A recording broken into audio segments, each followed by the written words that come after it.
Operating principles for our discussion portion of the meeting tonight. Please be courteous. Please turn off your electronics. Please listen respectfully. One person talking at a time. Raise your hand when you want to speak. Please state your name before you actually make your statement so that the court recorder can put your name in the transcript. And please give everyone a chance to comment. If there's things that we can't address tonight, we will put them in the parking lot.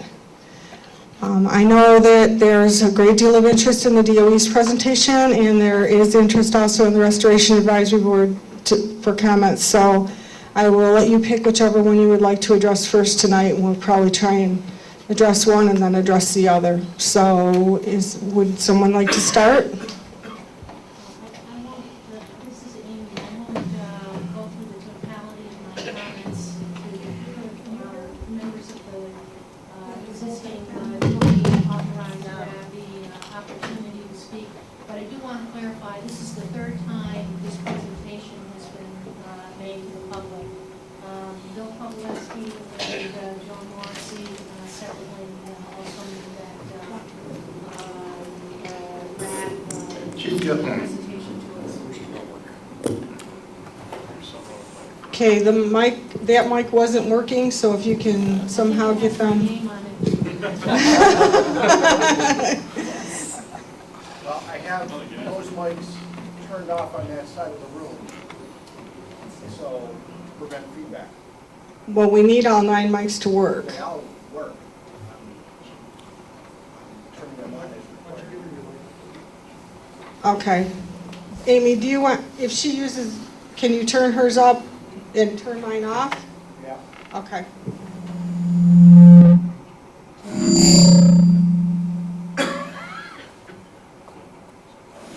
No, that's okay. I know, but just people in the back want to be able to hear what you have to say too. You really think so? Amy, you have this one. Amy, this one works. Yeah, no, that's okay. This is number 3. Okay.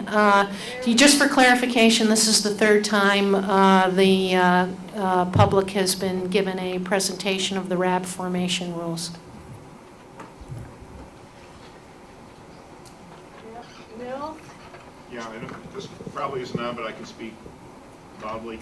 I'm not gonna respond to the presentation because it is repetitive. We have seen it a number of times over the more than decade that we've been seeking to participate meaningfully in the process through a RAB. But I do want to respond a bit to your factual statements in your public involvement plan. I think the fairest thing to do is to characterize that your factual statement as revisionist history. As a member, I've been involved in this since the very beginning. I had the dubious honor of serving as the citizen co-chair of the first RAB. I've been on the steering committee of the second RAB, which we apparently agreed was going to be a community information group. So I'm fairly familiar with the occurrences underlying this very long process that we've undergone. At least the artist formerly known as Prince made his own decision to change his name. I can honestly say that the information community, I guess we're called the Community Involvement Group, formerly known as the RAB, did not play any role in redefining our process. There was never a mutual agreement that we would relinquish that statute and assume some basically impotent reactive status as a unofficial community group of volunteers. There's no question that the original RAB that was created in March 1999 was dysfunctional and subject to community frustration. This was largely because it employed a very similar process to the one that is being employed in these meetings. There were presentations being read off of slides that were presented and then an opportunity to respond, not in an engaging way, but to decisions that had already been reached. This led to a good deal of frustration, as those of you who were around 11 years ago can remember. What I object to strongly is a language in your public involvement plan that states, after completion of the consultant's report, quote, "The community members and government members of the former DOD RAB reached a consensus that the best way to address the community's concerns and achieve a broader mission was to form a group independent from the Corps and free from governmental constraints or support." I added "or support." As its membership, or as a direct result of this joint decision, the Corps ended its membership and withdrew from its leadership role of the existing DOD RAB. Instead, it agreed to participate in the new group's meetings to the extent possible. There was never a joint decision that I'm aware of, and I was involved in much of this, to dissolve the RAB and transform the group to a reactive rather than participatory and collaborative group. This decision, in fact, was made unilaterally by the Corps. In fact, during the several years after the consultant's report, when you were meeting with the RAB, as I choose to call it, you were referring to it as a RAB on your website, and you certainly never informed us that that was incorrect. So the dimensions of this mutual agreement were, to say the least, speculative. Is my mic on now? Yeah. Okay, thank you. I'll complete in just a minute. Okay. Moreover, in considering your summary of the process for collecting community interest to re-engage a RAB, which was presented in tonight's report, in my opinion, you seriously demean the importance of our community political representation. At the village, town, county, state, and federal levels, every pertinent representative has expressed a clear and unambiguous interest in your restoring RAB status to the existing RAB group. This community has the right to expect that as a public entity, you will understand and acknowledge the ability of residents of this community to rely on their representatives to express the community's will. And this expression of the community's will was very clear and very unambiguous. If your present practice is to disregard this input, you certainly should inform our representatives so they don't waste any more of their time at meetings and writing additional letters stating their interest in having you work with the RAB as a RAB and not a group of community volunteers. I think this is really important. It's obviously not as important as the Department of Energy's presentation, and others will address that. But it is important because the obvious incongruity of your position with those in the community that have been involved and the corrosive and damaging effect that your stated position has on the critical issue of your credibility with respect to fact-finding, you really should comply with the long-standing request of the existing RAB and of our community representatives and bring a facilitator here to deal with this problematic situation so that we can finally stop talking about process and begin talking about what we're all here about, which is reaching a satisfactory conclusion to the mess that was presented to us, certainly against any interest or desire of anybody in the community. And I think we spent enough time going over your regulations. I've taught civil procedure for many years. I've never seen a set of regulations that are less flexible and seem more intended to a direct conversation to the limits of your regulations rather than what we're here to talk about, which is the solution to a very difficult environmental problem that this community has lived with for many years. Thank you, Nels. One thing I'd like to say is that the Department of Defense requires us to solicit interest in an official DoD RAB every 2 years in accordance with the regulation. So if an official DoD RAB is not formed this time around, in 2 years, we will be required by law to do the whole thing over again.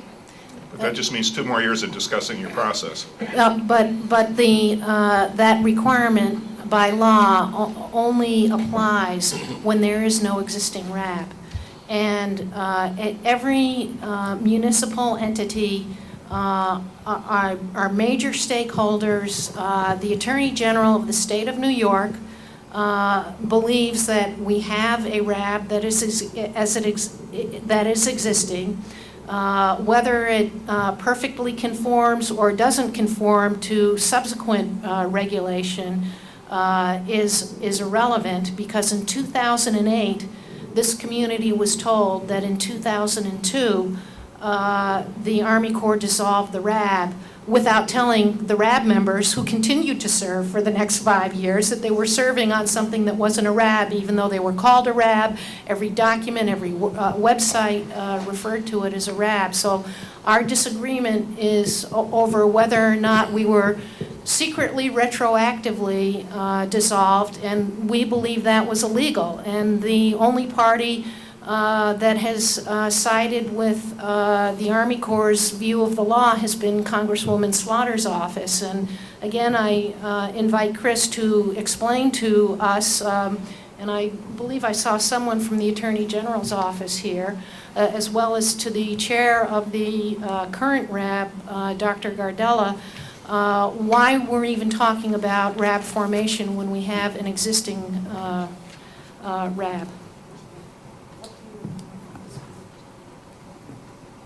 I'll address some of those points. Congresswoman Slaughter received a letter from Clyde Burmaster, representing community members, seeking clarification from the DOD on 2 specific questions. The Congresswoman had contacted the DOD and asked for a review and response to those questions, and that was secured and shared with the community. We're not taking a legal opinion on really this matter. What we've been trying to do is get clarity for the community from the Department of Defense, which was a request from the community. I was struck by the comment made about talking about process and keep moving on with the process. And I think in an attempt to try and find a common ground to try and move the discussion from the process to the work at hand was an opportunity for the community to decide whether or not to take this opportunity to request for a RAB. If that's not the community's preference, it's not the community's preference. I think anything beyond that, the Congresswoman is not something that we've really been engaged in. So I can only speak to the request from the community for clarification from the DOD and the clarification that we received from the DOD. Thank you. I would just, since I introduced Chris, just one quick remark, because I know there are other folks. I would just add to that request that first of all, let me first say, I appreciate, Chris, your being at this meeting and being at the last meeting, and also personally I'm very disturbed that someone threw a rock through the window of the Congresswoman's office. That's not appropriate, and I've had my vehement disagreements with the Congresswoman's office, but certainly and once in a while an agreement, and that's not typical of this community and not where we want to be. That being said, I'm extremely disturbed that the Congresswoman did a 180-degree turn on the request for a facilitator, and at this juncture I would simply say, given the remarkable legislative feat with health care of the past week, I have every confidence that the Congresswoman can figure out in the next couple of weeks how to legislate a facilitator for this particular site, and would perhaps offer that as a new request. Thank you, Amy. Bill, I know you wanted to say something before. I continue to support, which bill? This Bill K, I'm sorry. Sorry, I just wanted, is this on? With regard to the RAB question and how the Army and the DOD handled it, I just wanted to add that all the RAB history at this site was forwarded up our chain of command to the Washington level. And the Army General Counsel, the Corps Counsel, the folks who have that national perspective on RABs, their history, their formation, they're the ones who contributed to that letter, that response that went back to Congresswoman Slaughter. So what has happened here locally has been reviewed, vetted at the national level, and the answer is what the answer is. And we're here to move forward from that point. And that's the history that you provided, your chain of command, No, not we- the history that we provided. Well, we provided all of the history we had, including the news articles, the meeting minutes from these sessions. They reviewed it all. Thank you. Now, Bill Choboy. I continue to support the recognition of the current RAB, but if the court proceeds with the establishment of a new RAB, I charge that the members of the current RAB be retained. These members serve on the RAB as appointees of local governments and entities. Local communities, environmentalists, the Tuscarora Nation, and the Lewiston Porter School Complex are represented.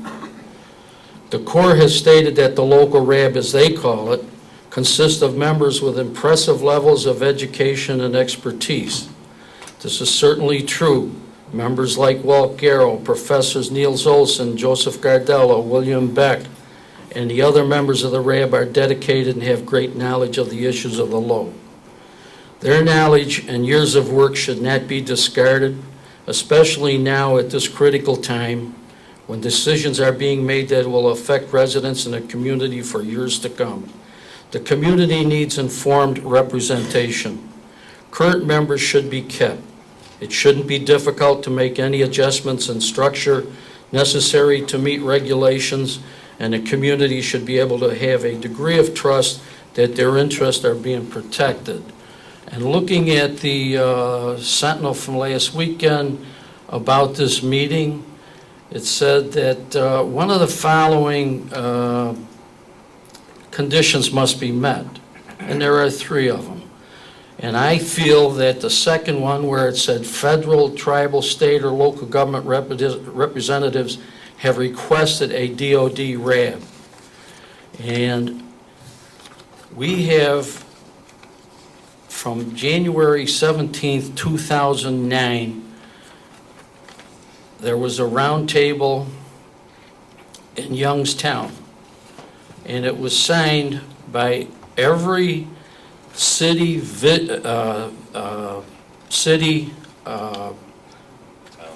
town, village, and the Niagara County Legislature. Every one of them. And it's right on the back of this this resolution. And I can give you the be it resolved because it covers a couple of things that have been mentioned earlier. Be it further resolved that the federal government through the United States Army Corps of Engineers provide administrative and technical support to the current Restoration Advisory Board.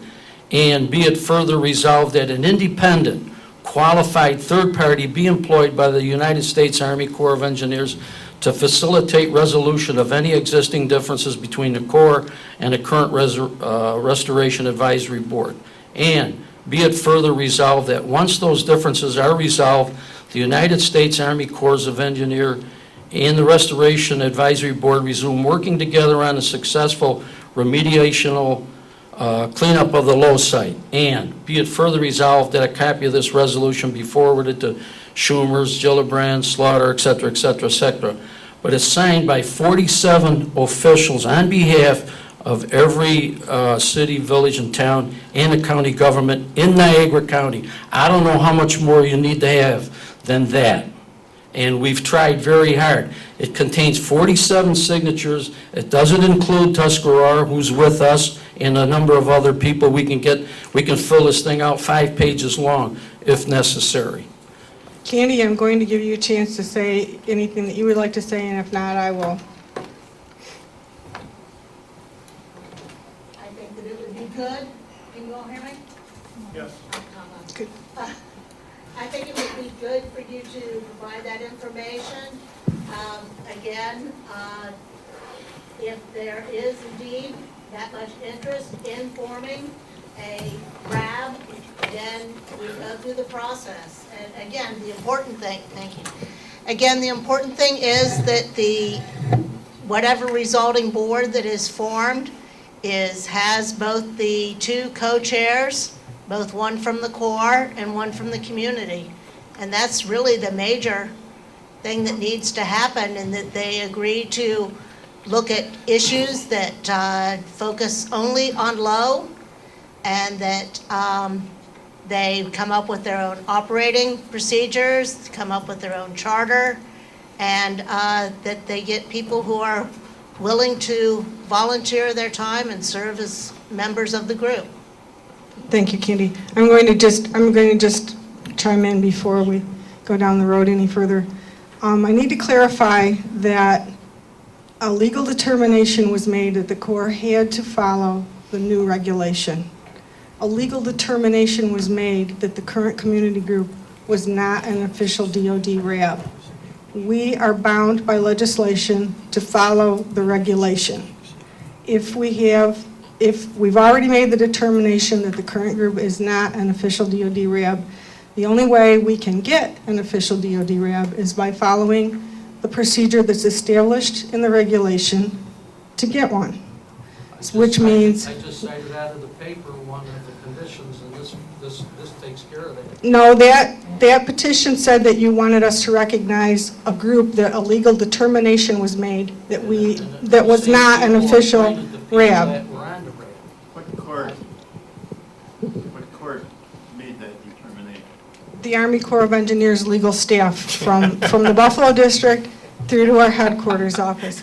And to clarify further, even when we do follow the regulation, I mean, anyone that is on the current community group will be able to apply for membership if we have sufficient interest in forming an official Department of Defense Restoration Advisory Board. Mayor Reardon. I just want to speak to a number of items that have already been spoken to tonight, but Arlene, you were present at the meeting we had last year at this time, so was Colonel Sneed and Bill as well, and I think you would have to concur with all the representatives that Bill cited and many more that were there, as well as a previous meeting that we had in January, that it was not an adversarial meeting.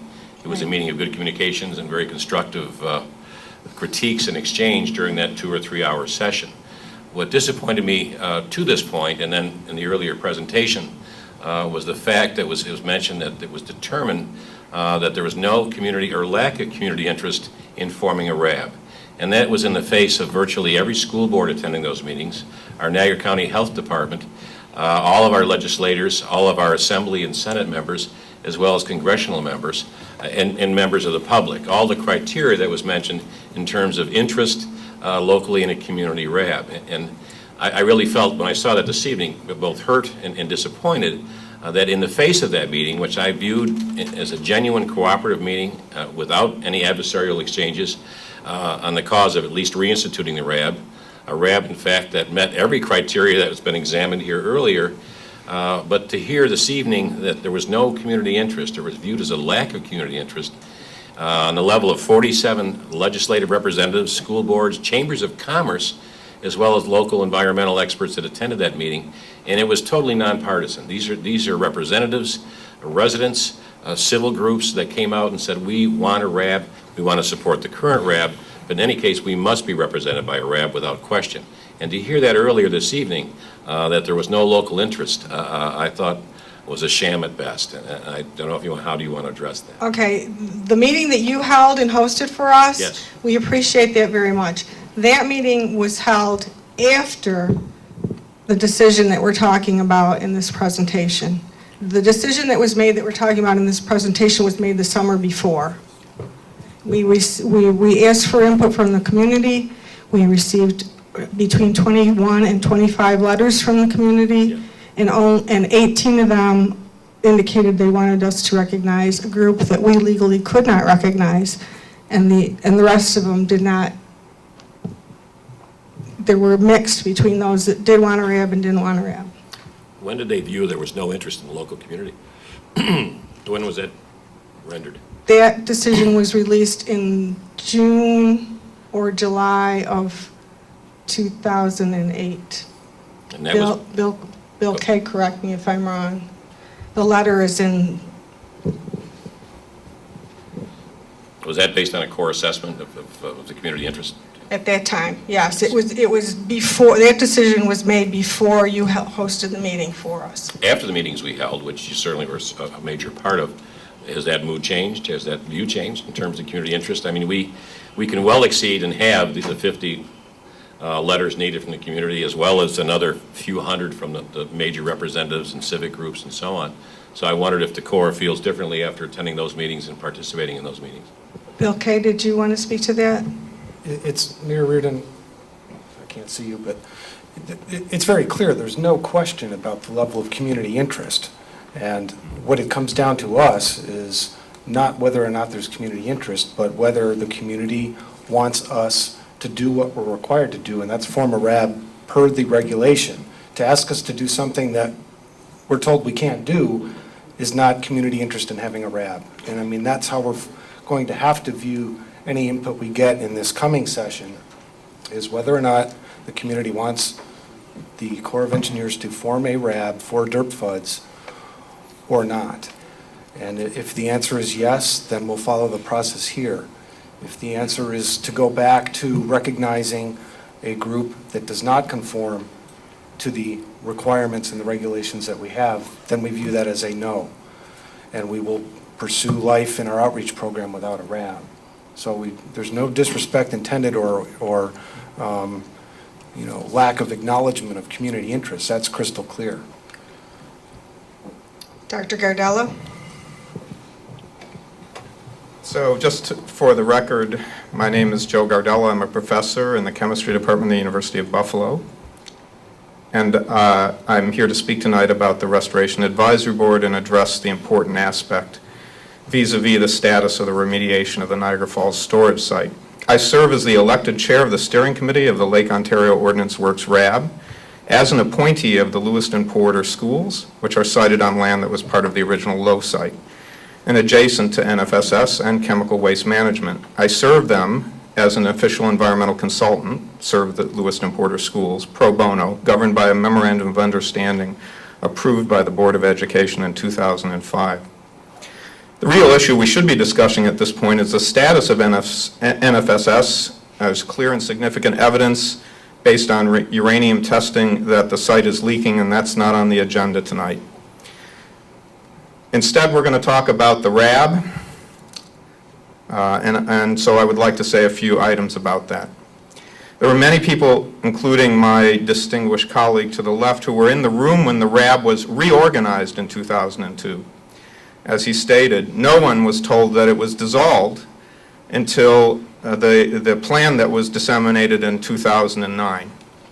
That same opinion that came down through Representative Slaughter's office included these kinds of statements: that the RAB was dissolved in 2003, that a new RAB would have membership limited to a very narrow geographic area, completely inconsistent with the RAB rules that were promulgated in 2006. The proposal to consider a new RAB by the Corps of Engineers is thus steeped in the past several years of loss of trust. The Corps' refusal to cooperate with the Low RAB has caused a great loss of trust in the work products of the Corps' efforts on the Low site. The position that the Corps has taken, and I realize that what Bill Kay's statement is that there's an official statement from Washington, but that position, that the reorganization of the RAB was actually a dissolution in 2003, is disingenuous and all but a flat-out lie, and that contributes to the lack of trust. Now, I recognize many who advise that the community should go forward in this process and not rehash the last several years of history. But I want to advise the Army Corps here and now that that history exists and it's caused a lack of trust. Low RAB members, myself included, have met regularly with Corps leadership during that period, attempting to find means for compromise on concerns about roles and responsibility of the RABs and the stakeholders they represent. We've studied the RAB rule and the RAB handbook and consulted with legal experts and RAB experts nationwide, and we differ greatly with the positions presented by the Corps and believe they're in violations of their own rules. Despite that, we're advised to move forward. Now, I see many benefits to a functional RAB, and they're presently absent in the Corps' public involvement plan. The plain fact that the Corps can establish an agenda and refuse community requests to modify the agenda is a good example. And a functioning RAB would have a collaborative process to make an agenda. It's one of the sort of basic issues of participation and decision-making and getting the community involved. I'd like to quote the other thing that would be added by a functioning RAB is access to project plans and results. Right now, the community doesn't get access to plans. Plans are often promulgated and completed before the community can actually see the plan. And as a representative of the school district, it makes my job very difficult to advise the district as to what the impact of testing and the results of testing are when I can't see the plan until the plan is completed. The RAB rule calls for the use of facilitator in two cases: when communication has broken down for an existing RAB and where needed for public meetings. Now, it's always been the position of the low RAB that communication broke down for an existing RAB, and a facilitator should have been appointed to deal with the issues. An independent facilitator, as Bill Showboy mentioned. Given the loss of trust in the community over the conflicts for the low RAB status, as demonstrated by these letters from all the elected bodies in the region, a RAB should be formed with a strong and independent facilitator to help build trust for the future. With immediate and important decisions about the future of the NFSS and its impact on the low site, it's important to have a trusting relationship with the core staff and their consultants. A functioning RAB with the ability to provide independent and careful peer review of core work products must be an important goal. I urge Commander Sneed to listen and implement the results of the public for the operation of the RAB. All of us can live within the RAB rules, so the statement that the existing low RAB violated the RAB rules and therefore should be ignored is just not correct. Working together will build trust and build trust in the work products that are really important for the future of this site. Thank you, Dr. Gardella. If you have that statement and you can email it to us so that we can get it correct in the record, that would be appreciated. Before we go on, I need someone from my technical team to address the integrity of the interim waste containment structure. Every evidence that we have from all of our environmental monitoring says that that structure is safe. And I would just like someone from my technical team to reiterate that for me. Yeah, this is Bill Frederick. We have a series, we do quarterly as well as annual as well as semi-annual monitoring for a lot of the transport pathways out of the site, primarily surface water, groundwater, sediment. We look at, thank you, we look at ways, defined ways that to see if radionuclides are moving off the site. Things that would be fingerprinted from the waste containment structure and or soil contamination that exists on the site, residual soil contamination. We've gone through a fair amount of analyses looking at data trends over, temporal periods from going way back into the 90s, even looking at some of the early DOE data, just to verify if what they were seeing is continuing throughout our more recent history, as well as see if we can predict on what could happen in the future. We've incorporated some of that environmental data, mainly groundwater and surface water information, since they are some of the most mobile, pathways that would normally leave a site in general, and incorporated a lot of those data, those monitoring data, into modeling packages to see if we can make predictive analyses and when we may want to take action, or our windows of when we would like to take action. At this time, we don't see any, we have wells in about 3 to 4 rings around the waste containment structure.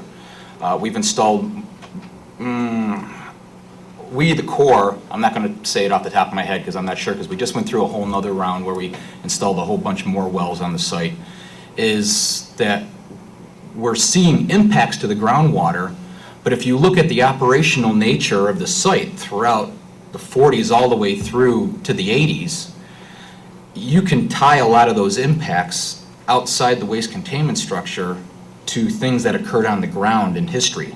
We have aerial photographs throughout a historical period that allow us to make inferences. We can see areas where they stored material on the inside and the outside.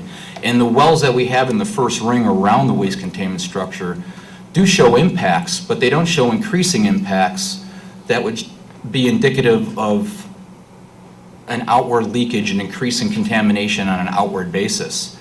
It's basically legacy plumes that were in place from a lot of the DOE and the AEC period, that when they put in the waste containment structure, think of it as a cookie cut. They put a cookie cutter into the subsurface where there was already plumes around the material that was stored above surface in the area and around the facility. I mean, it was a storage site. Everywhere where they stuck a pile of something for 2 or 3 years left an impact in the soil, on the ground. That leached into the groundwater. We went back to historical records and aerial photographs to try to verify why we see the impacts we see. We're not trying to hide anything. It's environmental forensics. You're trying to figure out, gee, did they store something here for a month and a half? Could have impacted groundwater. And then it was moved and taken away. And it's just the nature of the beast of that site. It's difficult. We've looked at these data. We don't obviously have access to your latest data because it hasn't been released to us. That'll be June. We've done our analyses. We have qualified experts to do the analysis, and we think that you can't rule out the possibility that there's leaks, and the testing needs to be done to confirm that. You've used models. We have alternative models. So the point is with a functioning RAB, with the technical capability, we could get these questions resolved in a way where we don't have to have a debate here at a meeting that has nothing to do with the NFSS. Bill, Kay. I mean, clearly you've come to different conclusions on the data than we have, but we've taken those concerns about potential leakage very seriously. We've adjusted our monitoring program. We've initiated an addendum to the investigation we've done to address just that point. And a DOD RAB for dirt FUDs is not going to get you any different information or analysis or results than we can achieve at any of our outreach meetings today. I don't agree that not having a RAB is going to affect at all what the community gets out of the Corps. Mr. Agnello first. Thank you. Vincent Agnello, I'm a resident of the town of Porter. It's been 1 year since the March 2009 meeting, and I chaired that meeting or coordinated that meeting, demonstrating that there is a demand for a RAB, and we're still talking about the process. I'm down to a point where I just want to call it what it really is at this point. And excuse my language for being harsh here, but we've had 68 years of occupation of our community by the military. 68 years of contamination, illness, disease, and death in our community. But you're still playing the games. Let's end the games now. The RAB, currently not recognized by you, was created under your rules, under your game plan. At the stroke of a pen, it no longer exists. A year ago, you received a resolution duly adopted by the Niagara County Legislature demanding that you restore the RAB and that the county represents 214,468 people living in Niagara County. Now you have the nerve to ask us for proof of community support. Should we all get on our knees and beg you like dogs? Do we really need to worship you in everything you decide? Do we not live in a democracy, or are we considered still under your occupation and control? Do you have the legal authority to disregard the will of our local governments? They have been uniform in demanding full restoration of our citizen RAB and full participation in the decision-making process. Your regulations violate the letter of the definition of environmental justice and is a slap in the face to every citizen in this country. The definition of environmental justice, for everyone's thing here, Environmental justice is the fair treatment and meaningful involvement of all people, regardless of race, ethnicity, income, or education level, in environmental decision-making. Environmental justice programs promote the protection of human health and the environment, empowerment via public participation, and the dissemination of relevant information to inform and educate affected communities. The real question is, what is your hidden agenda? I can conjecture, is it a partnership with CWM for cleanup of their site without regard for the protection of our school children and the need to clean up the rest of the Low site? Stop your occupation and join us at the table for a resolution of the contamination that the military brought us here 68 years ago. Thank you, Mr. Agnello. And if you do have that in writing and you would like to submit it to the court recorder tonight, you can do so. Was there anyone from my team that wanted to say anything? Okay. I'd just like to briefly add something. At that meeting we had March of last year, Bill Kay spoke quite a bit, and he explained that the various sites across the country are different than this one and are handled in a different manner, and this site is unique. As far as a comprehensive solution, they are trying to be adaptable and flexible. Later on, Francine Del Monte, along with others, had some questions, and that's our Assemblywoman, commented on the unique nature of this site, as Bill used the term. Is this the only site that has both the FUDs and fused wrap regulations? The Corps responded by saying that there may be one other site in New Jersey, but it is not on the same scale as this one. This site is unique nationally due to the nature of the contaminants. I don't want to beat on a dead horse, but I have to back up what Vince just said. That this is a unique site, and we've had it for 60 years, and we need some help, and you've got a group of people that are willing to work with you, spend their time, their effort, and they don't get paid for it, and they're trying to protect their homes and generations to come, and my God, you want to protect the water in the Great Lakes. Thank you. Thank you. Yes, I'm sorry, I don't know your name. Well, there's a mic right there. Oh, okay. My name is Chuck Booz. I live on Creek Road, Houston, New York. I was born here, right up by 104 on Private Viaduct. So when you're talking about a contamination in this area, I was there when it happened. I used to walk from my house on by the Viaduct up there in 104, and I'd set traps down on Fletcher Road in the ponds and stuff. That was during 44, 45.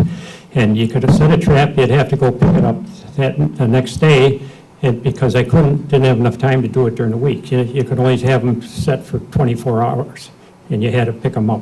So sometimes I'd walk through this area up by near Swan Road, and it'd be a field with maybe 4 or 5 acres, all with graves. I thought they were graves. They were dug out. As a kid, I thought they were slit trenches, so me and my couple buddies used to play in them. And they'd be 3 feet wide, 6 feet long, about 4 feet deep. And it covered maybe 500-600 in an acre. And the next week, I come down through, and all those graves would be filled up. And so something was buried there during the week. I wasn't supposed to be in this area, but that didn't make no difference. And I own some property down on Balmer Road, where right across the street, where the walleye ponds are, there's an ammunition dump.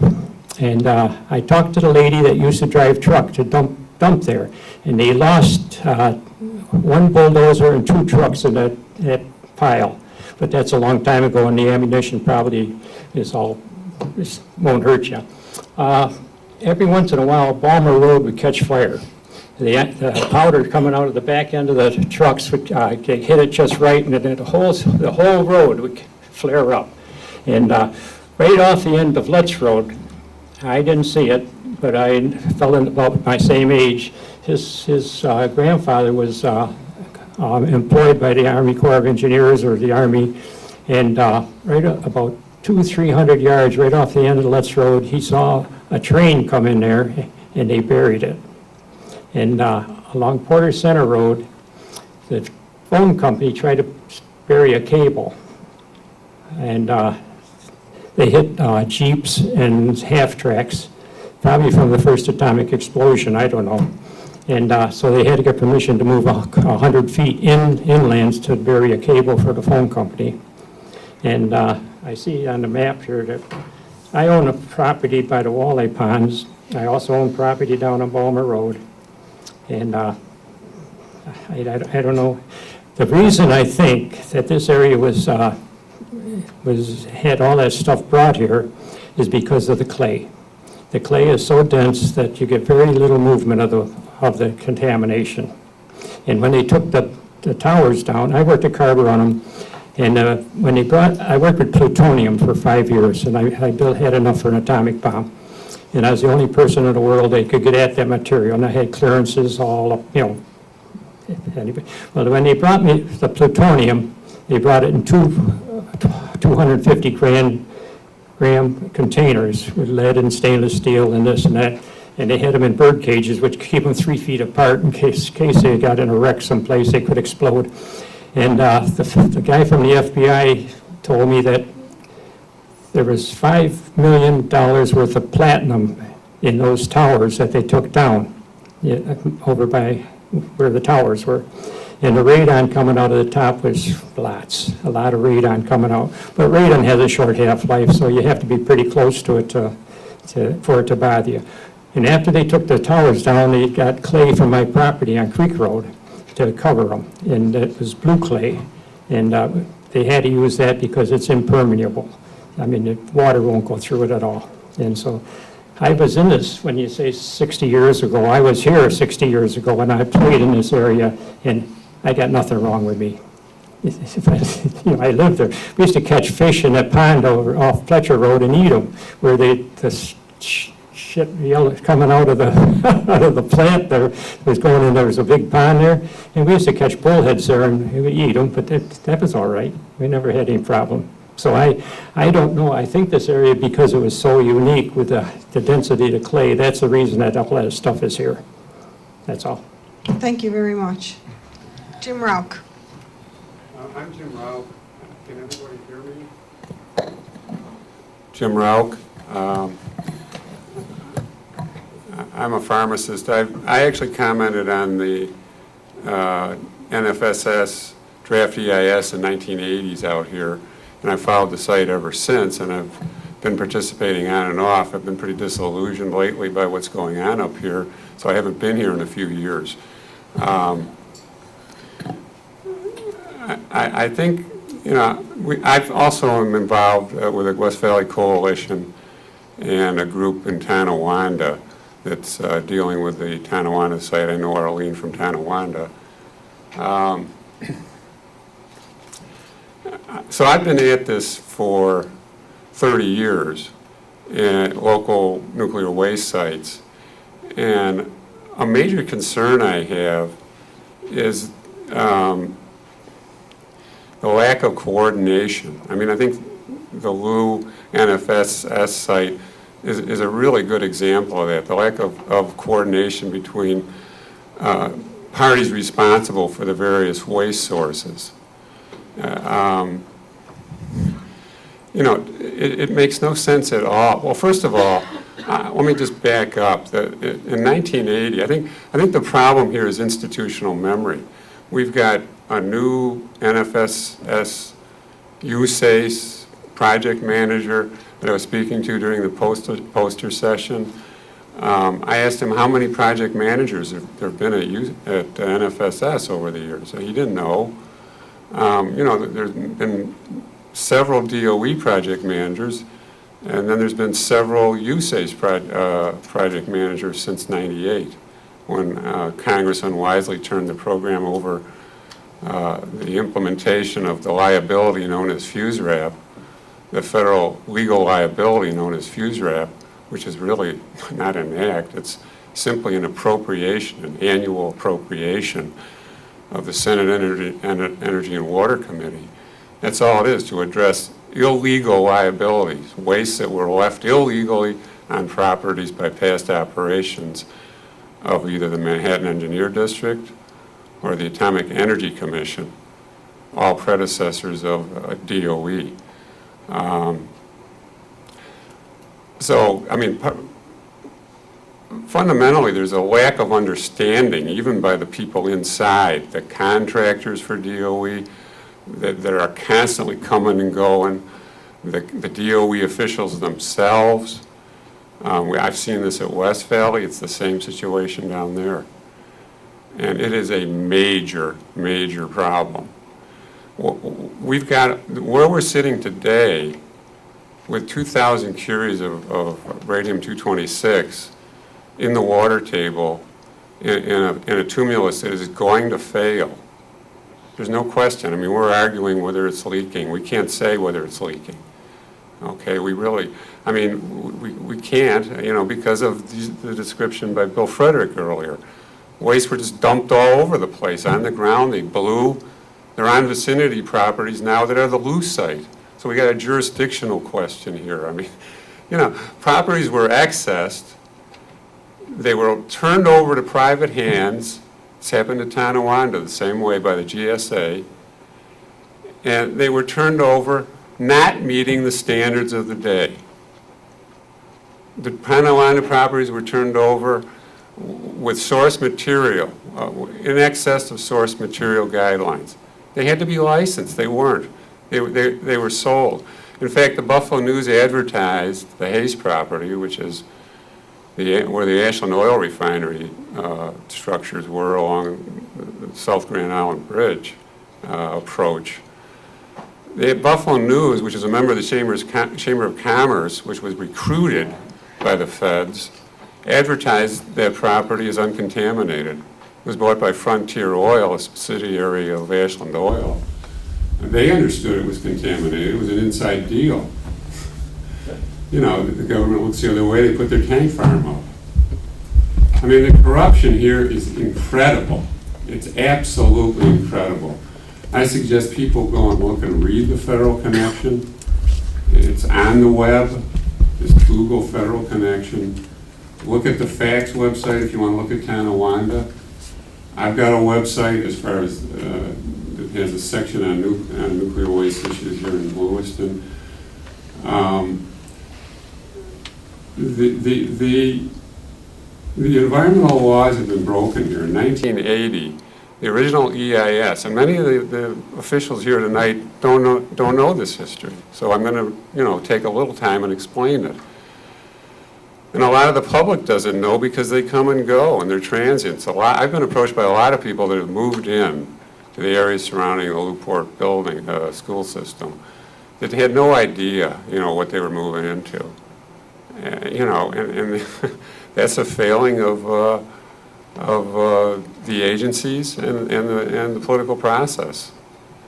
But in 1980s, there was a draft environmental impact statement under NEPA, the National Environmental Policy Act, which was passed in 1969. It's a federal law that was passed to prevent what has happened here, to prevent unnecessary expenditures of federal tax dollars, to avoid, before federal action is taken, to look at all the alternatives and to pick the most effective alternative. In the case of a cleanup, the most effective, protective, cost-effective cleanup. So what happened in the 1980s, we had an EIS that identified 870 curies of radium-226. Okay, we now know there is 2,000 curies of radium-226. Okay, in the Niagara Falls storage site footprint. 2,000 curies is enough to contaminate the volume of Lake Erie above the federal drinking water standard. Okay, of 5 picocuries per liter. You know, we're not talking about insignificant waste. We hear, well, it's low-level waste. You know, the waste classification system in this country is a joke. It's a total joke and fraud. It's based on source. It's not based on life, hazard duration, emanations, radioactive hazard. It's ridiculous. You know, there's been a distinction made recently to try and label these materials as norm, naturally occurring radioactive material, and will not regulate them at all. It's idiotic. In the natural form, they don't occur releasable to the environment, to pollute groundwater. Okay? They're refined, and now, you know, certain individuals in regulatory agencies want to just treat them as norm and not regulate them according to the established AEA regulatory framework. It's ridiculous. This is a significant problem when a National Environmental Policy Act, which is set down to provide a framework for effectively, rationally, scientifically dealing with these legacy wastes, is just totally trashed. The options presented in that, now remember this is 1980, albeit, you know, it's 30 years ago, they were ocean dump the waste. Okay, just take everything we've scooped up from the drainage ways, the case ocean dump it. Well, Britain does ocean dumping. Some of these countries still ocean dump radioactive materials. We wouldn't do that now. The other one was Oak Ridge or Hanford, take the waste out to other sites. There were public hearings held at Oak Ridge and Hanford because the National Environmental Policy Act required these impacted sites to be consulted. Okay, so they held hearings as well. There was a proposal to put electrodes in the ground and do in situ vitrification of residues. In other words, try and create glass matrix with a huge application of hydropower. You know, none of these were decided upon because while this environmental process was going forward and people like me were commenting on it, with the full knowledge and participation of Congressman LaFalce, the K65 residues were slurried from the silo and put in the ground and in the water table in the foundations of buildings that are currently in the tumulus. That was a big, serious mistake. So the final decision for that flawed process was that we put a 2-foot final cap on the tumulus and walk away from it. And we still haven't reached that, you know, we haven't reached that decision. We're here, you know, 24 years later on a tumulus where we're supposed to have a decision in 10 years is what they said in '86, a final disposition decision for these wastes. And, you know, it's pretty clear that these wastes can't stay in this environment without causing serious contamination of groundwater and soils. It's just going to get worse and worse. The original volume of residues in 1940 or by 1950 was 10,000 cubic yards of residues. In 1980, the draft was looking at 255,000 cubic yards of waste and residues and contamination on the site that needed to be addressed by the guidelines in place then. Now today, there's a larger volume of contaminated. This is just a terrible failure. This is a site that would never be selected today for storage. The Army Corps has admitted on its website that the tumulus they projected will last, it will prevent contamination, significant leakage for 160 years. That doesn't meet the minimum of 200 years that's required by law. 200 to 1,000 years is required by law for wastes that have a hazard life of 500,000 plus years. Okay, it's insane to try and control these wastes here. We're wasting our time arguing about this. What we need to be doing is developing the community understanding and the political will, okay, if it requires bonding or whatever, to not let this problem get out of hand, where I'm afraid it is already. And the Army Corps has said, well, you know, it's too expensive now. It's too expensive to take that Tumulus apart, go and get these wastes out. And so we've got a sacrifice zone in a very productive area. We're going to wind up like Savannah River here, which if people aren't familiar is a major DOE federal weapons production site.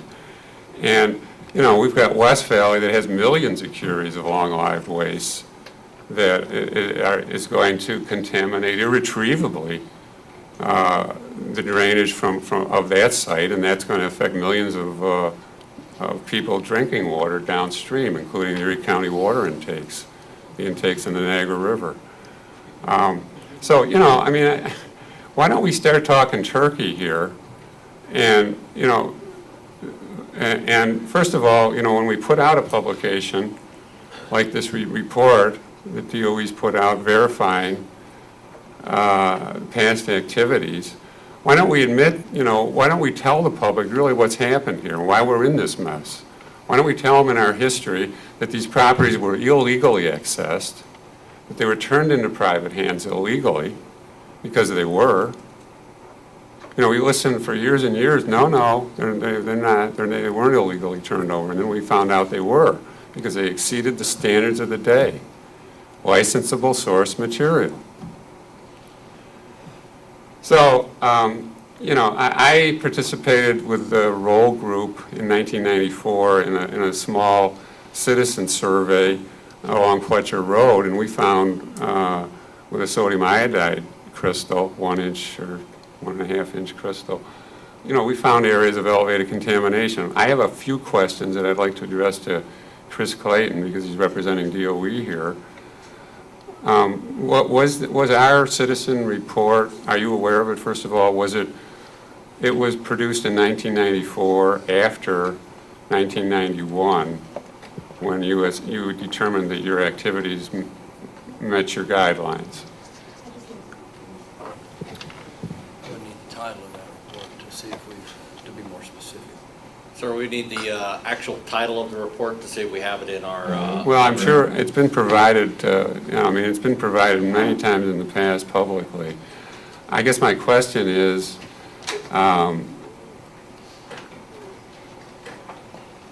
we found elevated levels along the west ditch, near the KOA campground, east of the KOA campground. Actually, it's south of Fletcher Road, off of the R site. The R vicinity property. So I just asked that question. Was our report considered? Without the exact title, sir, I can't give you a definitive answer. But again, one of the things as this, and I've shared the bibliography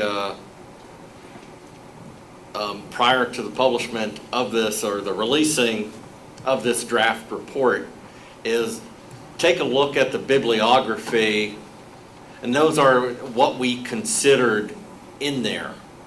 And I do not recall something specific that was not either generated by the department or possibly the state. So I can't say definitively. Well, and it was 16 years ago, when some of the people that participated, that were in the Roll Group aren't here tonight. But again, that's one of the things what we want to have you all take a look at. And as Ms. Wittriall has pointed out before, what did we actually consider? What did we look at? If you've got additional information that we hadn't considered or what we're unaware of, please share that with us. Okay, that's fine. I'd like to make, open up to other people here, but I would like to make a point that is very important that the public needs to understand. The DOE guidelines are geared to meet a 100 millirem per year public radiation maximum exposure above background due to the contaminant sources. I want to point out that the NRC, when it's cleaning up sites now today, for example, West Valley, looks at what they call the license termination rule, which provides a 25 millirem cap on exposure. Okay, 100 millirems is not protective. plain and simple. I realize DOE is self-regulating, and Army Corps isn't even looking at AEA regulatory regime. They're just looking at CERCLA. They did that at Tonawanda. They do their own risk analysis, and they say based on zoning, current zoning, when we've got a 500,000 plus year hazard, we're going to say this is recreational use. We can leave behind very high concentrations. We don't have to clean up, okay? And that's the problem here as well. All these areas are going to see intensive reuse over well before the hazard period is over. They're all going to see intensive reuse. And in my opinion, they're all going to see residential use. And so that means that what was done in the early days of addressing this problem by both NRC and DOE needs to be adhered to.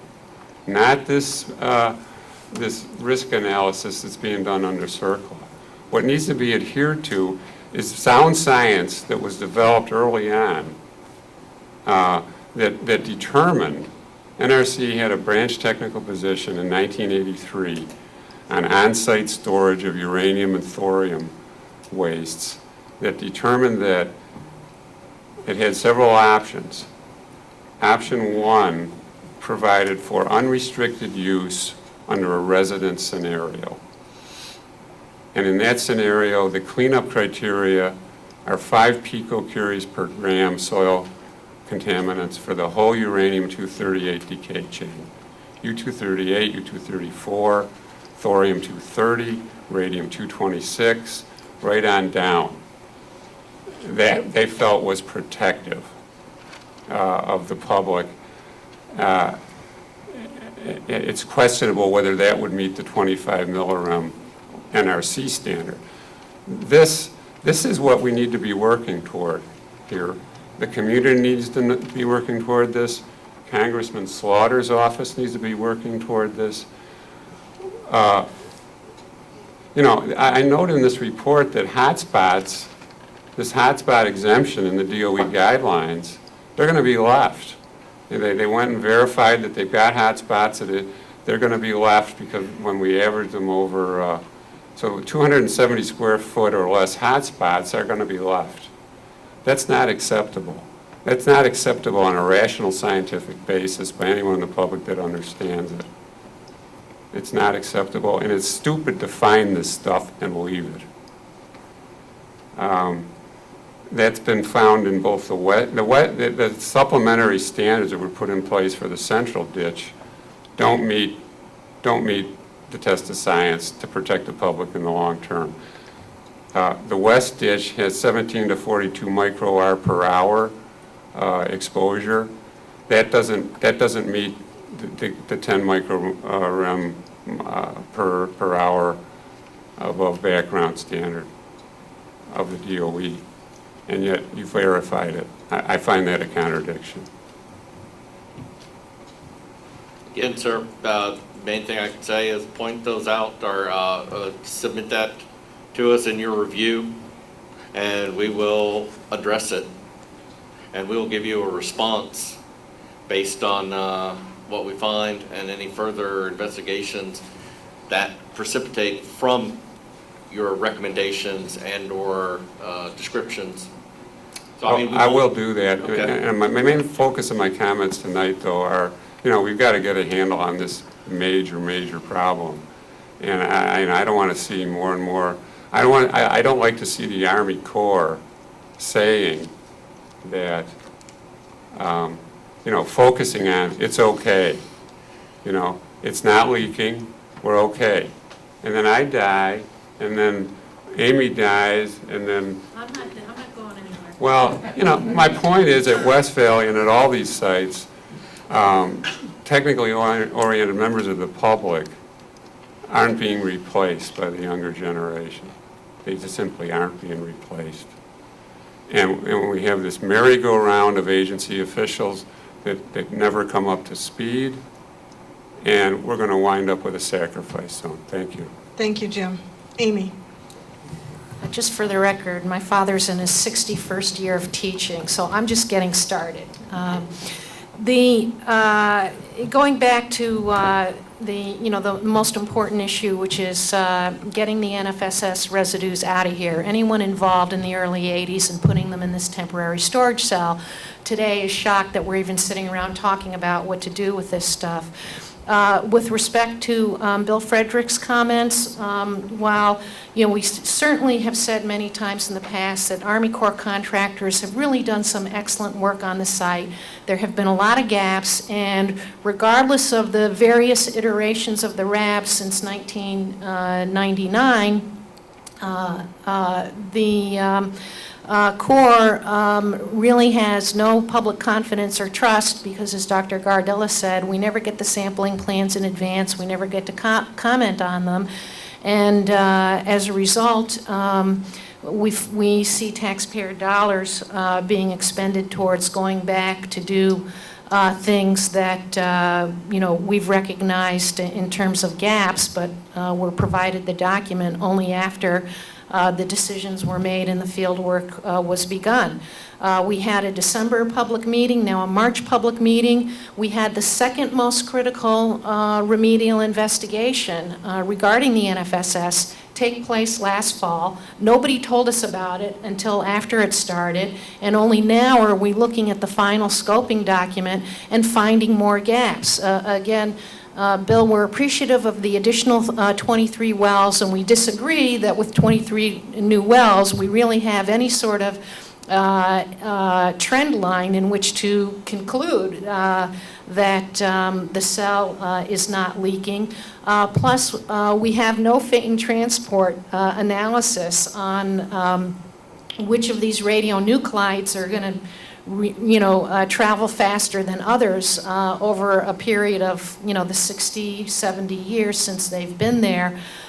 So the whole discussion of, what we've been able to characterize and whether or not it's pre-existing, we don't have enough data.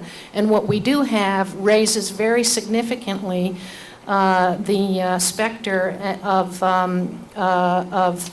whether or not we believe that the DOE just totally missed the boat while running around the perimeter of the cell with Geiger counters when constructing the IWCS in the early 80s. And because we don't have an effective public participation process on the FUSRAP side, which was really the best part of the current RAB that we did have, monthly conference calls so as not to inconvenience the Army Corps' travel schedule, and some very effective participation, which Bill Frederick participated in, so that we could make comments on modeling and have things incorporated to the extent that we could get dribs and drabs of what was planned by the Corps before it happened. That being said, I'd like to move on to some comments with respect to the vicinity properties, and want to preface those comments with I guess, an advance apology to CWM, which has participated faithfully in the RAB. Becky's here, and she participates on the Radiological Committee. And I'm sorry Joe Gardella isn't here. As difficult as my relationship is with CWM outside of the RAB, Joe Gardella will tell you that I have most vigorously, more than anybody else, defended CWM's stakeholder position in the RAB, and reminded the RAB at every opportunity that when they're looking at communicating various stakeholder positions, that whether or not CWM is the majority or the minority, their opinion should be solicited and should be communicated and shared with the community. That being said, I make no apologies to the New York State DEC and their long-standing failures and manipulation of Army Corps work at the site for the benefit of their primary interests, which are highly conflictive. We shouldn't even have permitting people for hazardous waste at the DEC involved in oversight of Army Corps work. And I was very disappointed during my conversation with Kent at the break to be told that he couldn't share information about the DEC's positions on the Low site because he didn't want to poison his relationship with the Army Corps. That underlies the fundamental mistrust and conflicts that are so disturbing to this community, and the cherry picking of, what laws and regulations the Buffalo installation decides to tell us that they must enforce. There are facilitators at DoD RABs all over the United States, from Virginia to Alaska. They have told us that a facilitator makes all the difference. And I was in Commander Sneed's office, days before this surprise "you were dissolved 6 years ago" letter was issued, and when we talked about the facilitator and how we thought it would, A, help the Army Corps use their time much more efficiently, because we recognized we weren't making very efficient use of the Corps' time, and B, inspire more trust and confidence that stakeholders, all stakeholders, would be treated fairly and even-handedly in this process. And his response was, "That'll take another year. We really don't want to go through that. We're not satisfied with what we're getting out of this," and that was basically the outcome of that meeting from my view. Amy, could I just interject Sure. that was with Colonel Hurley? I'm sorry, with Colonel Hurley. I apologize to Colonel Sneed. Yeah, well, it wasn't in the 60s, so, but in any case, I apologize, Commander Hurley, and thank you very much for that clarification. With respect to the DOE's report, first of all, it's refreshing to have an agency share a draft report with us and make it available before we walk into a meeting. So thank you very much for that courtesy. We appreciate it. In that report, there are obviously many gaps on 23 properties with an incredibly complex history between FUSRAP, non-FUSRAP, Capel, Rochester, and the landfilling activities that take place on the site. 30 days is not going to be enough to comment and let us go through probably 30,000 documents, now seeing what the questions and objectives of your report are, to give you any meaningful input. And we hope you're genuine in wanting community input, but, having the response, when are we going to have the response to comments ready? And the answer is, 2 or 3 weeks. It kind of leaves us with the impression that there's already a plan in place and that decisions have already been made. I'll offer my apologies, that's not what I intended at all, Okay. Amy. Well, I I'm was just trying hoping to it's get- not. I didn't want to think that we're dragging this thing out. Y'all are interested, you've got a viable interest. Right. You deserve to have a response. We- And that's what I was trying to Right. get on the table, was the department's commitment to get you a response to your Sure. issues and concerns. We appreciate that, and given the fact that we wait years for responses from other agencies, we very much appreciate the sentiment. That being said, one of our biggest problems has been, at the Low site, has been in the enthusiasm of agencies to get from point A to point B. We end up doing things over and over again, and if we took just a little bit more time and did it right the first time, we wouldn't keep going back to these properties over and over again, leaving exposure behind for the community and spending excessive taxpayer dollars. And I mean excessive, not that there's a price on our security, but excessive in that we shouldn't be spending dollars for work that's redundant and could have been done earlier. So I would add that in terms of make sure that you take the opportunity to fully evaluate and understand the comments that you get.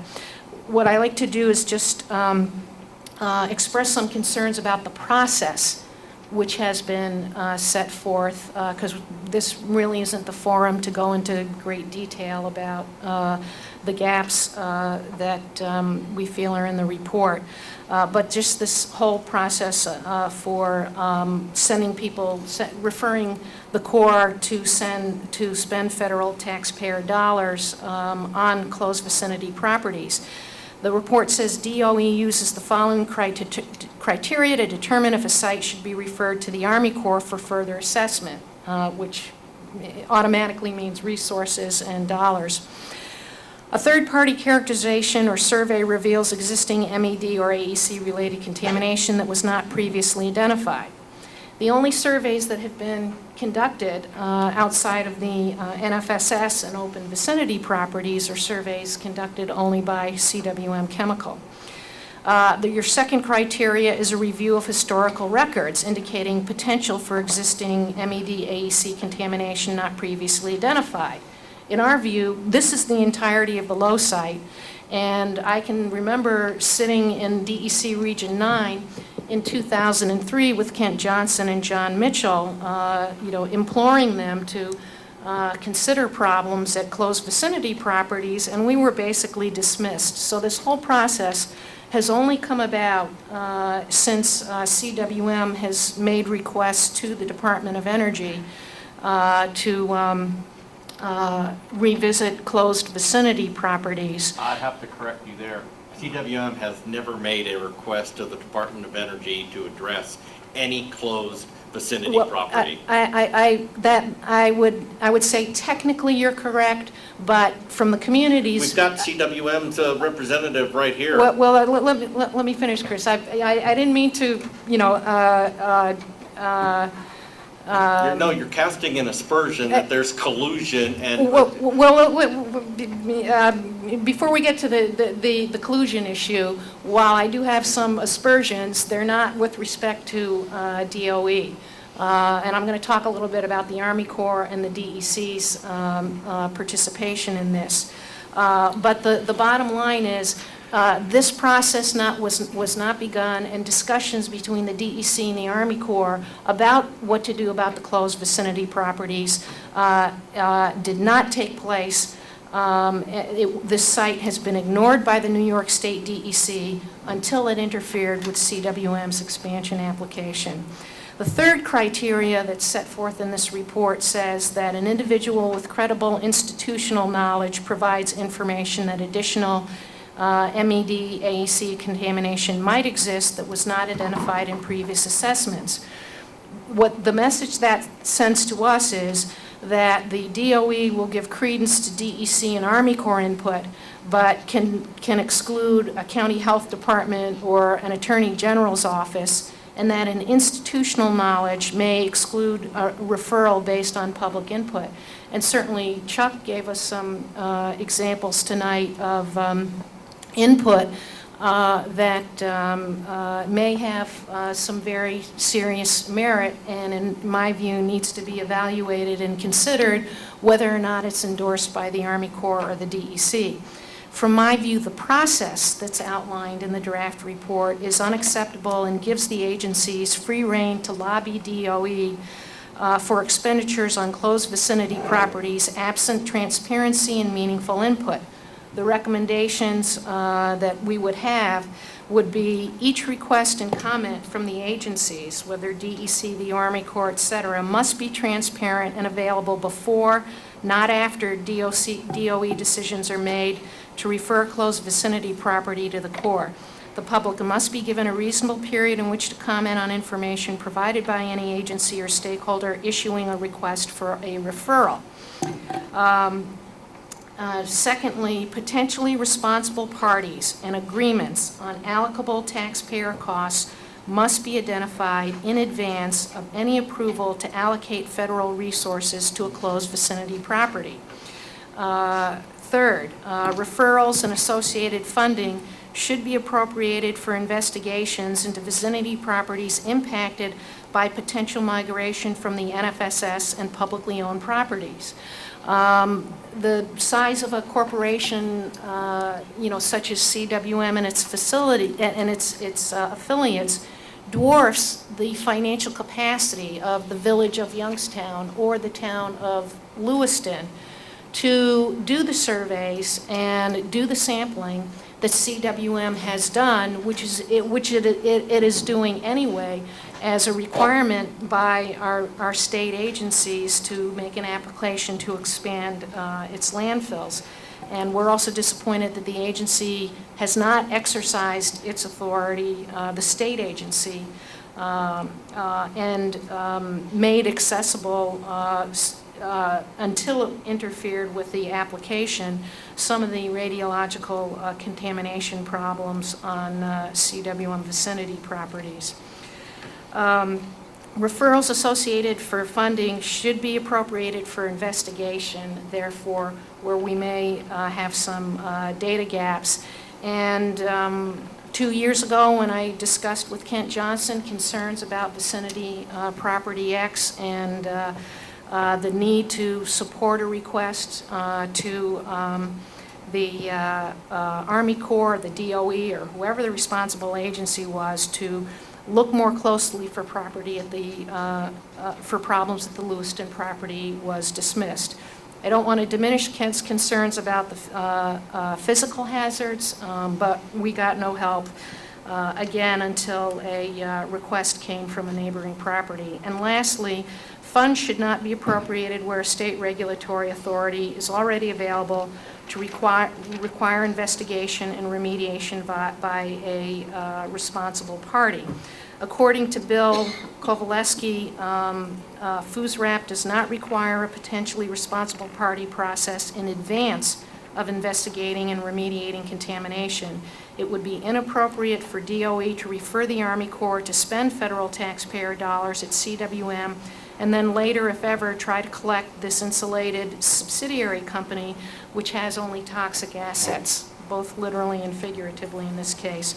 The report did not acknowledge, in listing the sources of radiological waste at the site, did not acknowledge that CWM has landfilled radiological wastes, has imported contaminated material for construction on its property, has accepted wastes from the Knowles Atomic Power Lab and other weapons production sites, and that their scanning of incoming material for gamma detection is insignificant to the volumes received. This is, the type of comments, obviously, that will pass along. And again, we're very appreciative that you issued a draft instead of a final.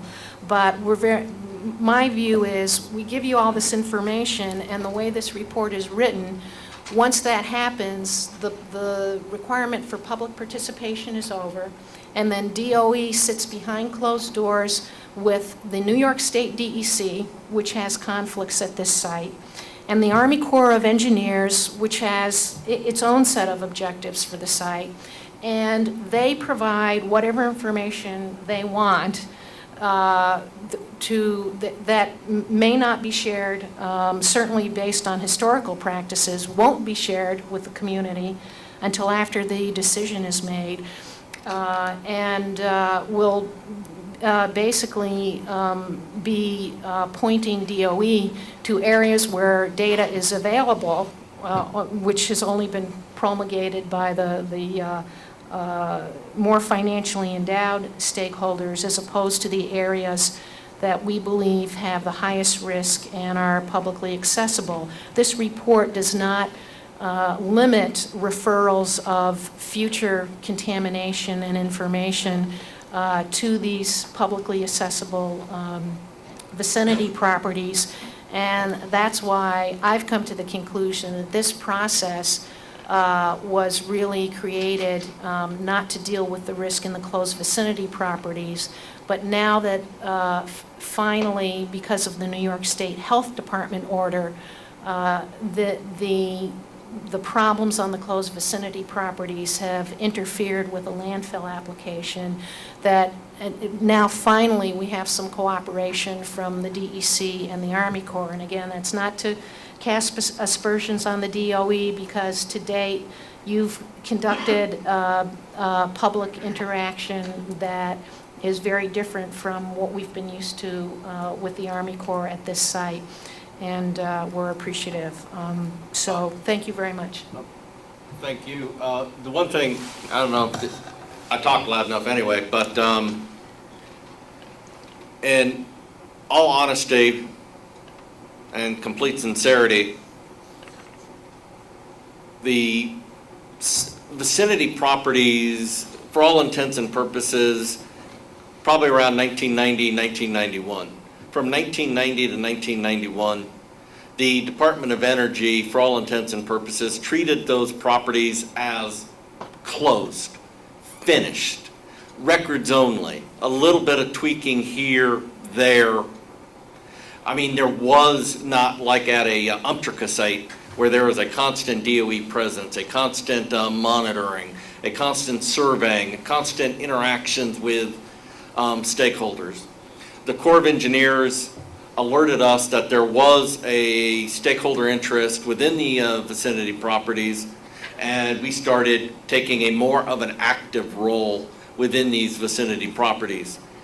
We took a very active role within the vicinity properties when one of your fellow stakeholders submitted a letter to the department and made its way to my desk.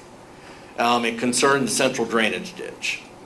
We reviewed the data that we had, provided our recommendation back to this stakeholder, provided a copy to the New York Department of Health, provided them with our assumptions on how we came to our conclusions, and we started taking even more active interest. When Bill notified my office that there was even an increasing interest within the vicinity properties, I stepped up DOE's involvement for that.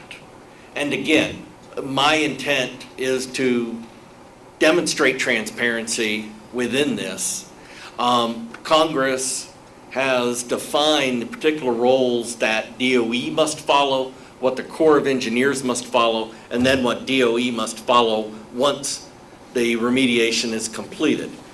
The Congress left intact the Department of Energy's ability and authority to identify new sites for inclusion into FUSRAP and to look at completed sites, which these we're looking at now fall into, and see whether or not they have sufficient information to warrant referring to the Corps of Engineers for additional assessment and/or characterization. Once we do that, the Corps of Engineers would then look at our data, look at our historical data, conduct their own historical data searches, do their own assessments, and probably conduct a preliminary assessment, a site investigation. And Bill, apologize, I'm not trying to speak for the Corps. I'm just giving my interpretation of the process. If the Corps of Engineers concurs with our decision, they will then formally admit the site back into FUSRAP and start getting approval for and appropriations to expend taxpayer dollars on addressing the residual contamination at those sites. If they non-concur, then the process starts back again, and we would have to look and see if there's any other additional information that would change the Corps of Engineers' opinion or not. What about the PRP issue? The PRP issue, we do not get involved in the PRP issue. When and if we refer a site to the Corps of Engineers, the way they address PRP issues is totally upon them. They are an autonomous agency, and they follow whatever regulations and guidelines that are inherent to how they do business. Well, given what we've seen of the manner in which the Army Corps has done business and the fact that the Department of Energy controlled site at Fernald was able to take those same K65 residues and move them to Texas, there's some feeling among some residents in the community that we should be asking our congressional offices to move the responsibility for this site back to the Department of Energy, which has a track record of successfully removing these residues, because we're not confident at this point that the Army Corps can handle that. That just... Okay. Bill Kay first. With regard to the Corps' involvement in the radiological processes here, a few things to stress. This week, Michelle Barker, our chief scientist, has been down in Texas at the WCS facility, meeting with them in preparation for a feasibility study, which will look at disposal options around the country. So I don't want the impression to get out that the Corps is somehow unable or unwilling to look at a long-term decision down the road. Earlier, there was made mention that, because of the 160-year lifespan on the interim waste containment cap, the Corps has made its decision and it's done. That is not true. There has been no long-term decision on that IWCS. We've briefed for years now what the process is. It's laid out in back how we've altered the process for more public involvement, and I welcome any scientific input on what level of data it's going to take to convince people, be it the methodologies, the amount of data, the location of the data. Give that to us now so we can build it into our planning. And I'm not finished. The IWCS is the Corps of Engineers' #1 priority at the former Lowe's site and the Niagara Falls storage site.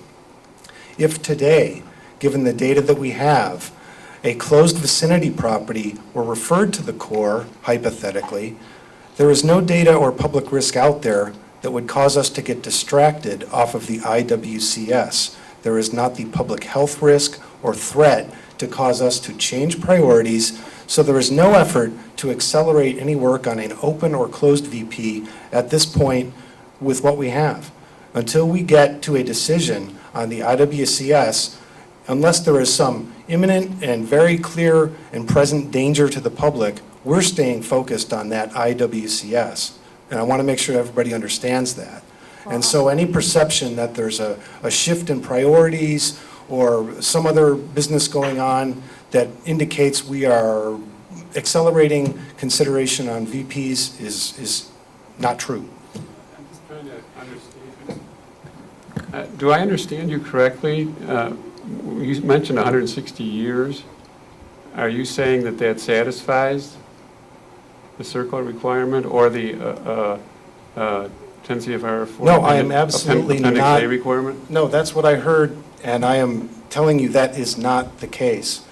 The Corps' decision will come in the form of a record of decision for that IWCS. Trying The to life cycle- appreciate where I'm coming from. Let me finish, No, please. Let me finish. You had plenty of time. Jim, let Bill Kay The finish. 160-year life cycle was a simple it was merely an engineering, a technical evaluation of that cell as it is today. It was not a precursor to any future decision. It was not a decision. It is simply an evaluation from the Corps' experts. The decision on the long-term fate of that IWCS is coming in the coming years.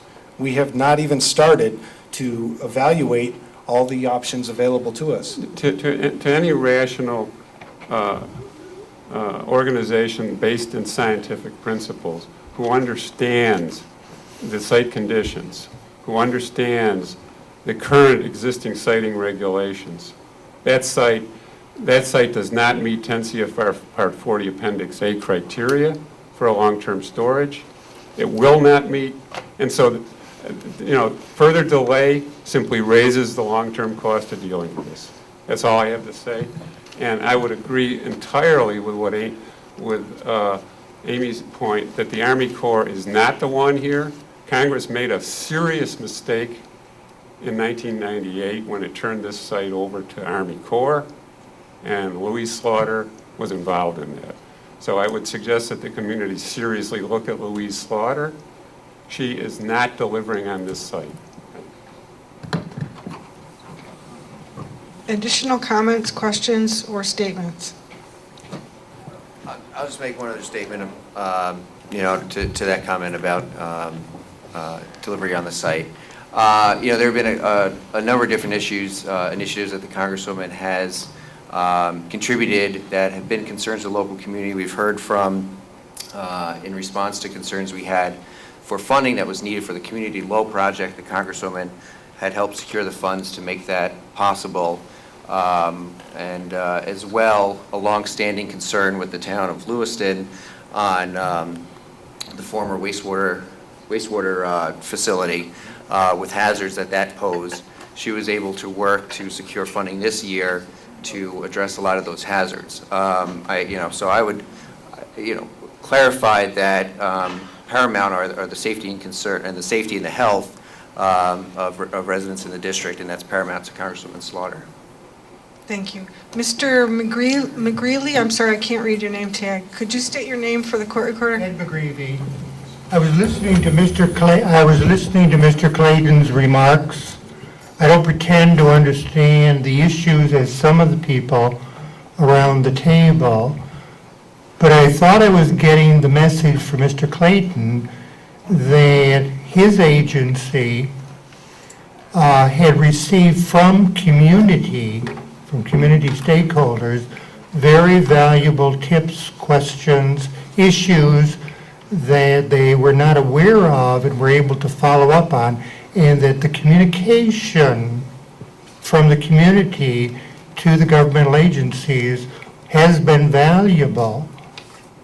And I think that is very interesting to hear as we're talking about RAB and community and how we can be working together, listening to each other. Seems to me that he endorsed that concern.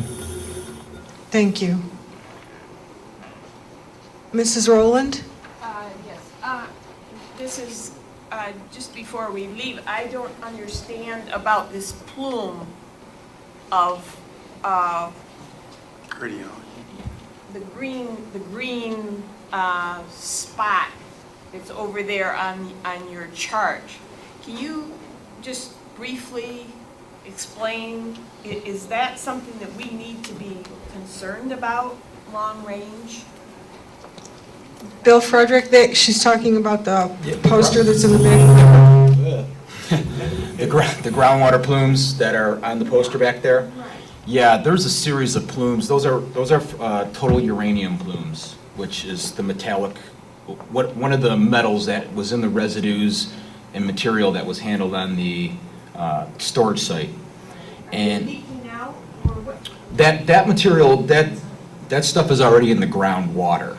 And some of the material that may have caused those plumes, like made the stuff to leak down into the groundwater and then move with groundwater, that stuff is predominantly gone. There may be some soil residual material, meaning there's like a little bit left over that we will end up cleaning up. But the plumes themselves are kind of like the cat out of the bag. And so there's certain levels of certain concentrations of the uranium in the groundwater that cause a concern relative to drinking water or other risks. Risk from incidental exposure if you dug a hole and you got it on you, that kind of thing. So we are looking at both the extent of those plumes. One of them in the northeast corner, way up by the Baker Smith area in the northeast corner, appears to be going off-site. We put in a few wells up in that corner up there, off-site and on-site, and found out there is movement off-site. It's not at high concentrations. That's the good thing. The gentleman over here, and I can't remember his name, and he had left on us, talked about the very tight clay, the clay that doesn't allow things to move very readily. In some ways, with the contamination that did occur on the surface, the material that was stored around here and there, I guess the positive that came out of that is the clay material that's made up of the soil underneath the storage site. There's so much of the clay in the soil that it doesn't allow that flow to occur very quickly at all. Like in some cases, maybe a few feet a year, which in groundwater terms is not a whole lot, which is a good thing. So what that does is that allows us to basically monitor it, take samples of it, know how much material is in the water, and then in turn give us an idea, do we have to clean it up right away, or can we put it inside of a broader scheme to work with when we clean up the site in general. So the slowness of that water movement is actually a positive. So her question basically is, does she need to be worried right now? No, not right now. No, I'm sorry. I didn't get to that. Remediation of that at all, or? It's part of the feasibility study that we're putting together now. Some of the information that will be coming out in those feasibility studies, which kind of gives you a laundry list of things to, ways to potentially remediate those concerns, will be coming out in the next year to 2 years. And those will be articulated in some of the further meetings. Like in the June meeting, we're going to present some of the findings that we learned last fall, just because we've only gotten the data and started digesting it and making our new maps and stuff like that. Okay. We're going to be needing to start reassembling the room at about 9:15. I know Amy has something else to say, but does anybody that hasn't had a chance to speak tonight want to say something before? Okay, Mr. Dooling? That's right. I'm fairly new at this, so I don't know 1% of what most of the people in this room know. But I do think that there are different ways that decisions are made, and there are very clearly two different philosophies of the way decisions are made in the room. One is from the bottom up and the other is from the top down. And that becomes clear when you introduce a process that appears to be from the top down and is controlled from the top down, and the bottom up doesn't figure in the formation of the process itself. Am I making myself clear? Mm-hmm. So that's bound to create problems with the way in which we think about these things. Like Cool Hand Luke, there's a failure to communicate here. Right? And so I'm hoping as you think about this, if you're going to control the process, that you somehow figure out a way that those of us who think differently, let's say much more in line with the traditional democratic process, can participate. Okay? That's all I have to say. Okay, thank you very much. Anyone else that hasn't gone yet that would like to make a statement before I let Amy talk again? Bill? Yeah, I actually want to ask a question to I'm going to be politically correct, to my employer, the former RAB individuals.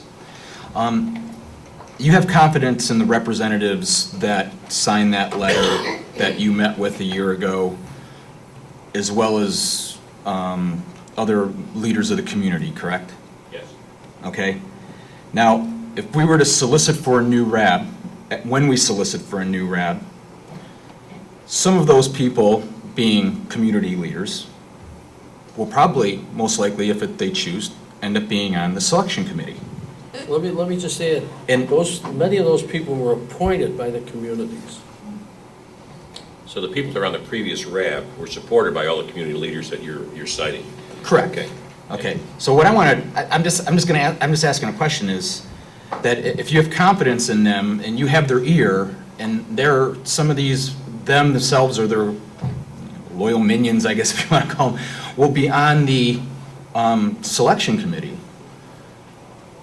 I don't see a whole lot of disconnect with getting back, your desire to get back to some members of the old RAB. So I guess it comes down to, you know, your communication upwards to them to, you know, bring it to fruition. Yeah, that energy's there, the people are there, and as it's spoken of. I mean, the debate up to this point certainly has been reestablished as something that met the criteria to begin with. What you're suggesting and we're suggesting, if that be the case and there's no other way around it, then we'll just have the same bodies that we had trust in, environmentally, in terms of their expertise, scientifically, and so on. We'll just reinstitute their applications to the core and to those select individuals and restart what was once done. I mean, that's pretty much what you're saying. If the confidence is there from the community, the elected leaders, the health department, and so on, bring them back and reinstitute them. That would be our full intent. Could I? Okay, Wasn't it Mr. true Doolin. that the people in the selection committee cannot be on the RAB and the people who are. That's correct. That's correct. cannot be on That the is selection correct. committee? Right. That's a disjunct there, from what you're, isn't it? I think he's saying some of the community leaders could be on the selection committee, but not on the RAB. So you could have, if some people are in support of some of the individuals that were on the RAB previously, they may well be on the selection committee. That's what you're pointing out, I believe. So- Yeah, yeah. So not the same people. Right. Right, Right. And some people feel it's an unnecessary hoop to jump through. Yeah. It's another detour, but it looks like we have to take it. Well, that's not the point of the biggest objection. It's not just the membership of the RAB, it's the absence of a facilitator, and it's the failure of every reorganization that we've had of the RAB since 1999. So going back to what doesn't work, and still not having an independent facilitator to hold the Army Corps accountable to the standards that it set, and to be consistent, and to have that monitored by someone, an honest broker that the community has faith in, and it's certainly not the Army Corps of Engineers, it is certainly not the New York State DEC, it is the biggest obstacle. And we've been asking for something for years now, a facilitator, which is granted by the current regulations, that the Army Corps is summarily dismissed because they can do better negotiating without somebody who really knows what's going on, and can point out inconsistencies. We're terribly outmanned, outlawyered, outgunned, and even a promise with identical RAB membership is not going to create the trust and confidence that we think we need to make this work and make it effective. Why call it a RAB or not a RAB if we're still not having the opportunity for input, we still don't have the access for information, and we still don't have the independent arbiter, so to speak, to make sure that this whole process works effectively from my view. Okay, wait, Candy, can you address the role of a facilitator according to the regulation? From what I understand of the regulation, the role of the facilitator is to come into a restoration advisory board that has already been established under the RAB rule with the co-chairs, et cetera, where there is a dysfunctioning board, where there are problems. But the idea is that you do not go into forming a restoration advisory board thinking that you're going to have problems. You go into forming the board with the idea that it is going to function well,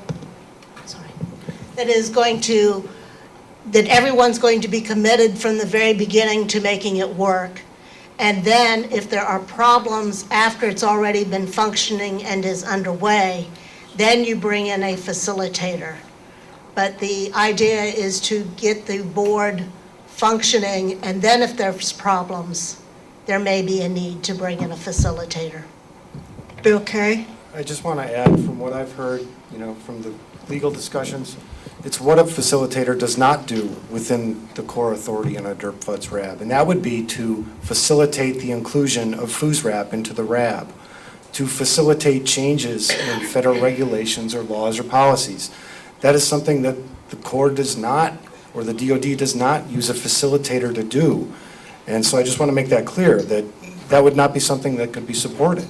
Well, what's happening here is the Army Corps is prejudging what a facilitator might do, and there's nothing in regulation that precludes the facilitator request that we're making. So it's a matter of the Army Corps being selective about when it does and does not want to exercise its discretion. There's nothing in the regulation that prevents addressing the request of a facilitator for this purpose.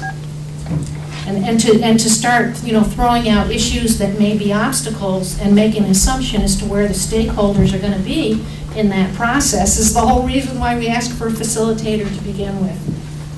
It's certainly the only thing that has worked in the past 11 years, and yet we're talking exclusively about going back to those things that haven't worked. But I do believe that we did send a letter to your group and ask you to specify to us what you wanted facilitated, and we did not get a response. I think you might want to revisit that with Dr. Gardella. Secondly, it's not my group. I haven't been a member of the Restoration Advisory Board for a couple of years. It's a stakeholder group and broadly inclusive. I'm just a very active resident that's only been involved, and there are probably 100 people in this community who have served on the RAB over the 3 different iterations in 11 years, who are not here because they're frustrated and they have no confidence in the Corps to make it work. And I take Candace at her word. I know that she sincerely wants to find people who are committed to make it work. But we've pretty much gone through everybody in the community at this point, and would hope that it would occur to the installation that that maybe there's a way to bring in somebody independent to help facilitate that. And I see Keith Fox. Okay, would Mr. like Fox, to let comment. Bill Kay say something, and then Mr. Fox, and then Mr. Dooling, and then we're going to have to wrap it up. I just conclude with, message received, but it's not within the Buffalo District's purview to take on these changes to CFRs, policies, or regulations at the national level. So what is within our purview is to follow the regs as ordered and form a RAB. And the argument you have is not necessarily with the Buffalo District, but it's with the Corps at a higher level. And where we left the March meeting, the roundtable meeting, was that there was consideration at the local level of taking on those federal standards and regulations, and I don't believe that that's moved forward. But you've made no recommendation. It's a legislative process that we don't perform. Right, but, you made a recommendation to Congresswoman Slaughter's office for a grant, and I'm disappointed you didn't make this recommendation. We'll revisit the recommendation to legislate a facilitator, and maybe that's the best solution. Would the Corps have any objections to that? The Corps doesn't comment on what you'd like to do with your elected representatives. Please do. And if they ask you how you feel about it, what's the We don't response? give opinions on legislation. Okay. We follow our orders. Mr. Fox, Mr. Dooling, and then we're going to have to start clearing out the room. Okay, well, I woke up the other morning kind of singing, "This is the Army, Mr. Jones," and as I'm dealing with this, okay, I printed your restoration advisory fact sheet off the internet, and okay, I thought, boy, maybe we can work something out here. Okay, so what does a restoration advisory board do? And I'm quoting your piece here. Discusses, exchange, information, reviews, evaluates, comments, and so on, of materials available to the general public.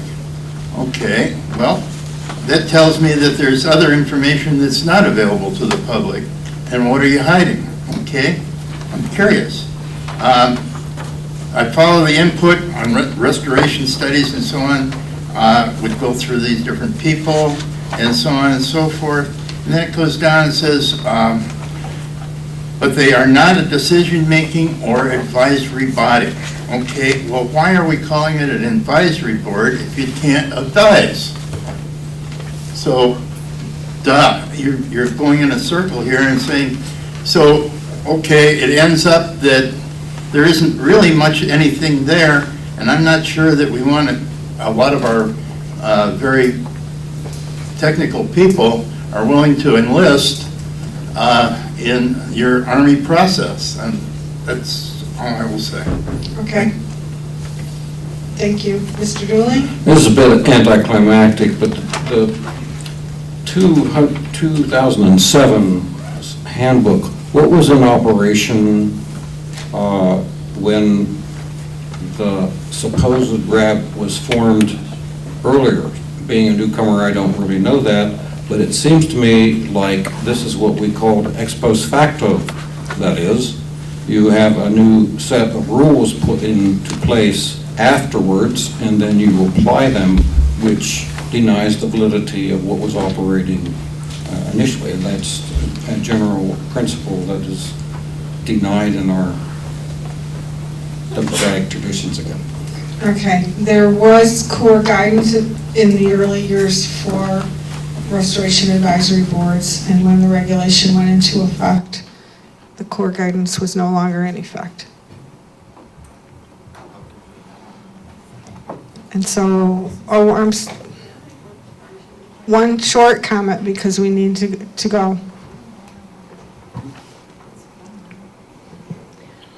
I've been observing this thing all night, and one thing has become very obvious to me, and that the whole big problem here is the lack of communication.